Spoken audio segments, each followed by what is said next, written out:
Hello there, welcome back to Norfolk Fords. I've had quite a lot of comments recently on my video where I take off my injection pump. That was 2 years ago I made that video, and it was just me leaning my phone up, setting it on time lapse, and all of the comments are saying, "You're going too quick, I can't tell what you're doing." So I've responded to that. Everybody wants me to just talk you through it.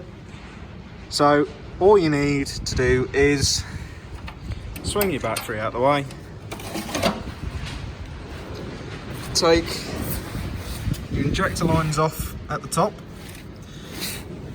They're easy enough. Take them out of place. Take this clamp off here, which is underneath your air intake. Take that clamp off, then remove the pipes all from around here. If I remember, no, they're all fairly easy to get at. I just need to change the air. Yeah, I just need to reseal that one because that one leaks for me now. But you ain't got to worry about that. So remove your remove your injection lines like that. I'll put my battery back. Remove your intake pipe from the filter. So that just comes off there. Keep hold of your copper washers. Remove your pull stop and your throttle linkage from here and here.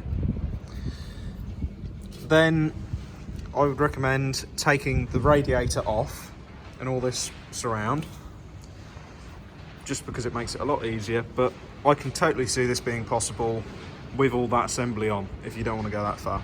But drain your coolant out. There is a tap on the other side here. Where is it? Just there. But I don't recommend using that tap because, like on most old radiators, I'm sure that tap is seized up and is no good.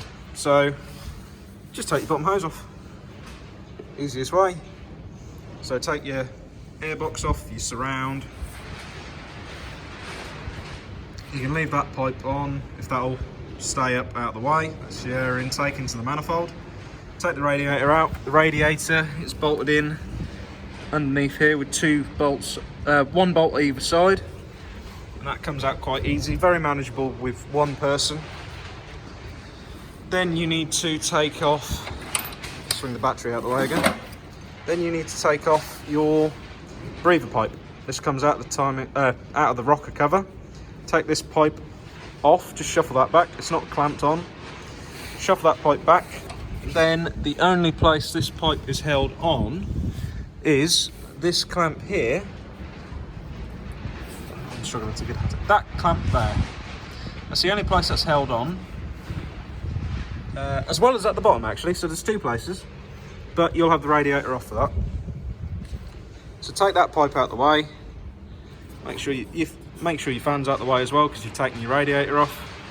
Move this bottom hose out the way, and then this plate, it's just a few ringer bolts, I believe 6, maybe 7, but that's quite easy. You can get a gasket for that, or if not, just use an instant gasket. There's no reason why not. And then inside there you have a gear which is responsible for the timing of this. So the injection pump has a central pin and then an offset pin. The offset pin will go into that gear in only one place, and then it's held in by, I can't remember if it's 3 or 6 bolts. But either way, take your bolts out.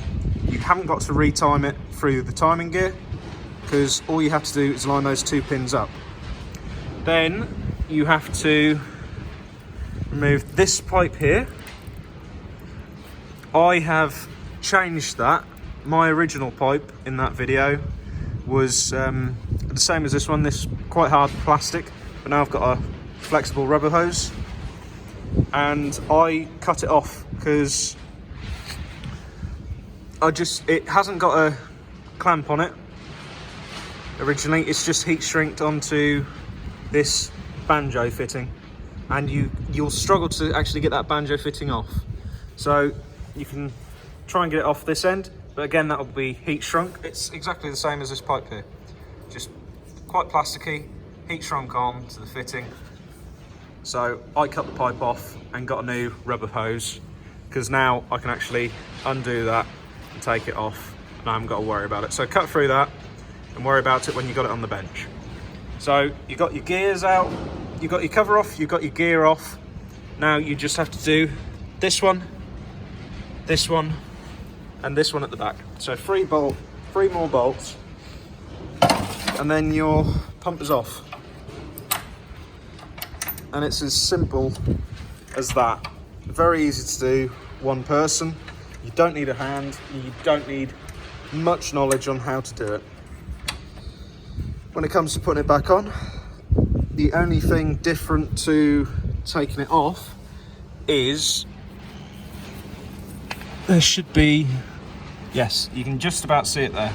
You've got little timing marks here, which you'll have to line up on here. It's a little bit hard for me to show on the video because my tractor's quite recently painted, but you'll have little timing marks. Make note when you take it off where it sits, but when you put it back on, you leave these a little bit loose, and you put all your pipe work back on, and then as you start it up, you can then rotate the pump, which then just alters your timing a little bit, so you can have it set so it's injecting just a little bit before top dead center, a little bit after, but because that's what I had to do in the end, because who I sent my pump off to, he stripped all the paint off, and where I'd put felt tip mark on my pump and my cover, I'd then lost that mark on my pump because he'd completely stripped all the paint off, done an absolutely lovely job.